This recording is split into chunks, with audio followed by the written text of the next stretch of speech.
Hey guys, what's happening? Man, there's so much to say about this film. And after watching it twice now, I feel like I'm ready to give my spoiler review. And I really don't want to call it a review because I'm not like critiquing, I'm just talking about it. But it's definitely going to be spoilers here, so if you haven't seen the film yet, be sure to do that first and then come back and watch this. So with that being said, you've been warned. Can't say I ruined it for you. Alright, so first and foremost, let me just get out the way that this film was amazing. And they took a number of liberties from how it went in the comics as far as your main continuity. And for you guys that's been rocking with me for a minute, you probably picked up on a lot of that as well too. Because on this channel, I've gone through a lot of the different versions of Black Panther, breaking down the different suits and their functionality. And for anybody who's new, I got a link down in the description that'll catch you up with all that. But I really appreciate how this film brought all that together and delivered a very genuine depiction of the character. And really all the characters, with the exception of M'Baku, because he was a bit nicer in the movie than I expected, but I still love this character. And we'll talk about more on that in a little bit, but we gotta start off with Killmonger, bruh. They made him so relatable in this film. And for me personally, being the first American in my family, everyone else born outside the country, mainly from Jamaica, like growing up, I wasn't allowed to talk like my parents, who had Jamaican accents. But I definitely know that feeling of growing up on the outside and being treated different by your own people. And that really hit home for me. And you're probably wondering why my parents didn't want me to, quote, sound Jamaican or whatever. And it was for them because they believe since I was born here that I should sound and act like an American. But as it turned out, I ended up teaching my parents more about their background, more specifically on my mother's side, and with my mother mentioning that my grandparents were Maroon and German, and at the time I never heard of Maroon people. But after doing my research, I was able to tell her that our family was enslaved by the Spanish. They escaped the Spanish and they fought off the British twice before gaining their independence in the 18th century. And that's something to not only know but be proud of. But after watching this film and especially seeing Killmonger's character develop throughout this film, it took my mind all the way back to that moment, which was like right around when I first started college. Somewhere around that time, roughly. And that's no diss to my parents, I love them unconditionally, always. I just wanted to share with you guys a little more about myself and how Killmonger really hit home in this one. And that brings me to his father as well, and I'm not done with Killmonger by the way. But I really like with his father, N'Jabu, that even though they say he, quote, betrayed Wakanda, that aside from that it was made clear that he was really trying to help black people around the world. And I really feel like it was a good example of showing the danger that there is of being the first to do something revolutionary. And he probably had his hands in some other stuff too, because remember they had to hide the straps when they heard somebody knocking at the door.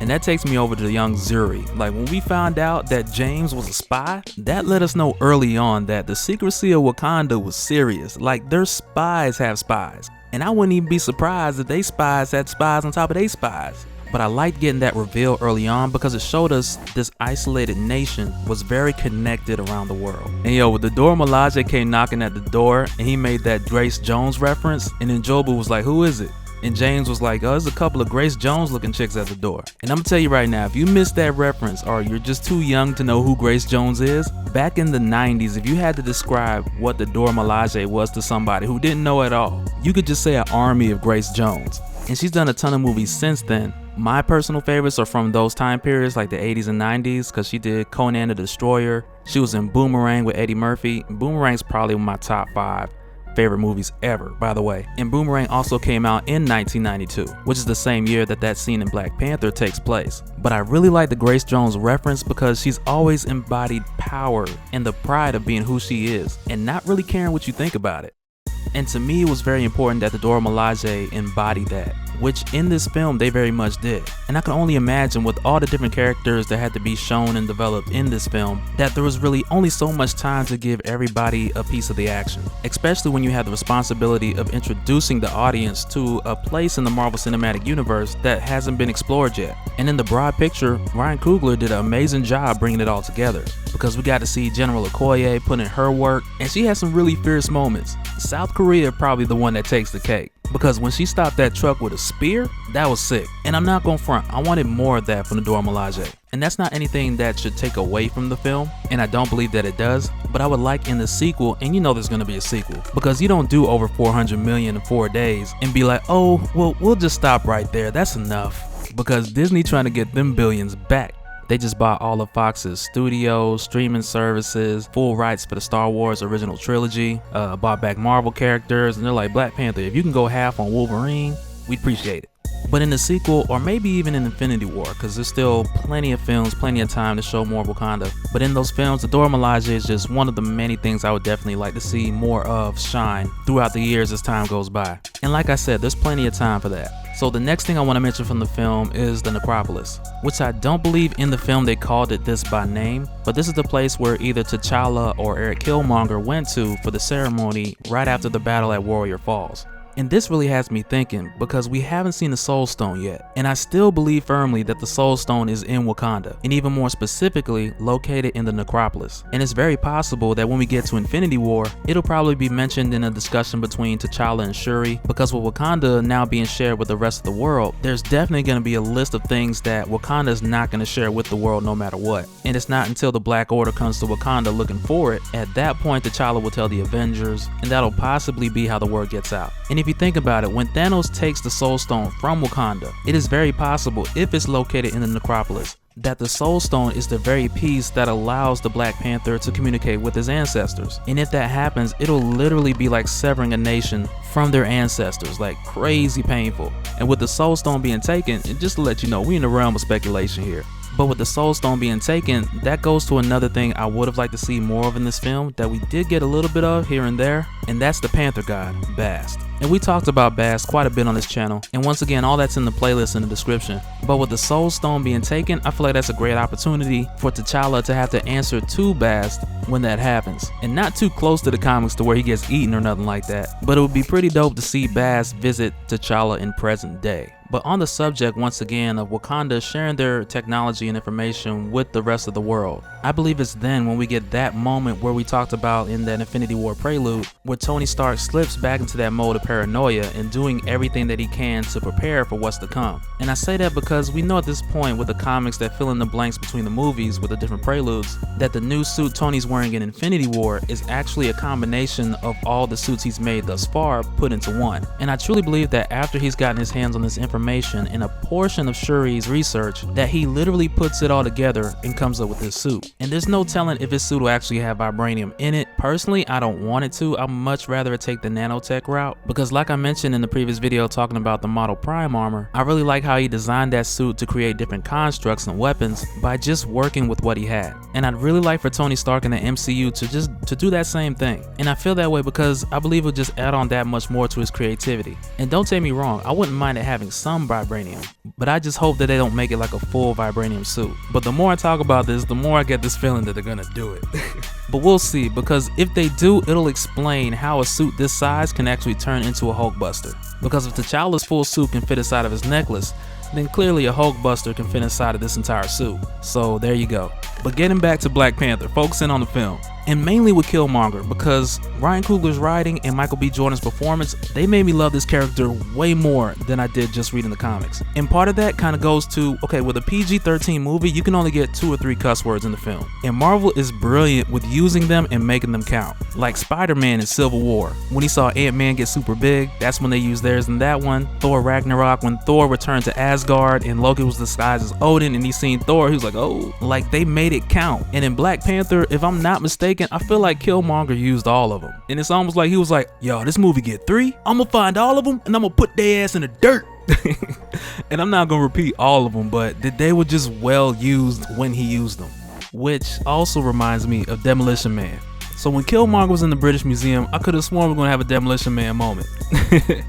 And I say that because he's Killmonger. Like, you know he's in the museum to take something, and not just anything but a weapon. So when he started asking the lady about the different artifacts, I was just thinking like, okay, this ain't gonna be good for her. She's gonna end up like the dude that walked up to him and said, what's your boggle? And after that, we find out that working at a museum is one of the most dangerous jobs in the world, which was still true in this case, but it turned out a little different than what I expected. And it's crazy because I'm just remembering this, but that same chick that was helping them rob the museum, watching the cameras and stuff, I could have sworn that was Madam Slay. But when they got to that little airport and he shot her, I was like, probably not. But in the back of my mind, I was kind of thinking also like, what if it was and she trusted him enough to take a bullet from him in the whole setup? Because he knew there was a good chance that Claw would grab her, and that's what they would do in that instance. Just that realm of speculation once again. Because in the comics, Killmonger was also very smart and very strategic. Because at one point in the comics, he knew the best way to attack the Black Panther was to attack the economy of Wakanda. And he went about that by depreciating the dollar value of Wakanda to the rest of the world, which was pretty brilliant, so I wouldn't put it past his character. And to answer the question, will we see Killmonger again? It's very possible. And I say that because, continuing in the realm of speculation, if he were to tell this supposed Madam Slay, like, yo, if I don't make it back, call this dude, in this case the dude would be the Mandarin, the real Mandarin, because in the comics, he's the one who brought Killmonger back to life. And whether they do it that way or just take the route of T'Challa bringing him back in Wakanda, either way works for me. Because at the end where Killmonger dies in the sunset and he pulls the spear out of his chest, who's to say that T'Challa didn't put a Kamoya bead in there like he did for Ross? Like, certain things happen in the film to show us something else, and that could be one of them. But if they did that, he'd still have to die, like even if his heart stopped for a second. But they would still have to do that to officially end the challenge and make T'Challa king. But I would definitely like Killmonger to come back, because in the comics, he wore the suit and he became an Avenger. He fought Deadpool as the Black Panther. Now tell me with a straight face you don't want to see that. And don't take me wrong, I don't want all of this to be rushed and as far as actually happening, but I do like that it's still possible for this to happen. Oh, and as far as Nakia, who was played by Lupita Nyong'o, she's definitely going to turn into Malice. And just to be clear, that's me saying that. I haven't seen it confirmed anywhere. But I say that because Nakia, she's not like Okoye. Nakia makes decisions based off emotion. And you can just imagine, when Storm comes into the MCU and she sees T'Challa fall in love with her, she's going to be filled with malice, like textbook by definition. And that would just be the perfect setup, because I really just can't wait for Storm to step into the picture. And there's really a good chance that they'll recast her just for a fresh take on the character. But I got this feeling that Ryan Coogler wanted to tease her in this film, because he mentioned in an interview, I think it was with Ebro, he mentioned in that interview that he wanted to use certain characters that Marvel didn't have the rights to at the time, but because the deal hadn't gone through yet, they weren't able to do that in any of this movie. And if I'm not mistaken, I believe the total legalities and everything of it really won't be done until like the fall of this year, because the deal is made, but there's still a number of legal processes that have to play themselves out through the course of time. So we'll see how everything plays out once the dust settles. But yeah, that's gonna do it for this one, guys. Those are like my initial thoughts off the top of my head about the movie. Let me know what you guys think down in the comments below. Like always, we're gonna squad up for the first hour. And on this video, down in the comments section, don't worry about getting super spoilery, because on this video in this comment section, it's spoiler territory. We just say what you want to say in there. Within reason though, because I don't mind you guys have your different debates, and that's cool. Just don't be disrespecting nobody or you just get blocked. It's that simple. Just remember, we all fans, we all here having fun. And I just want to let you guys know that the squad welcomes that diversity out here in the comments. So with that being said, let me know you guys' thoughts down in the comments below. And if you haven't already, also check out my video on the Black Panther prelude, where I talk about the events that happened with the Black Panther in the MCU outside of the films. Oh, and last thing, just thinking about Shuri in the film, like, shout out to the Back to the Future reference with the shoes. And not just that, but the what are those? I laughed uncontrollably when she was talking about them sandals. But like I said, that's it for this one, guys. I got links up for more videos on Black Panther and Infinity War, and also some more talk about Bucky Barnes and more about what's going on with him in Wakanda. So be sure to check out that Infinity War prelude, because a lot of that's going to connect with what's coming up next. And since I decided to elaborate that on a separate video, it's the main reason why I'm just not really going into it on this one. But if this is your first time checking out my channel, be sure to subscribe so you can catch the spills every week. And don't forget to hit that bell up top so we can squad up in the comments. But that's it for this one. I'll see you guys there, and we'll do it again next time. Alright, later.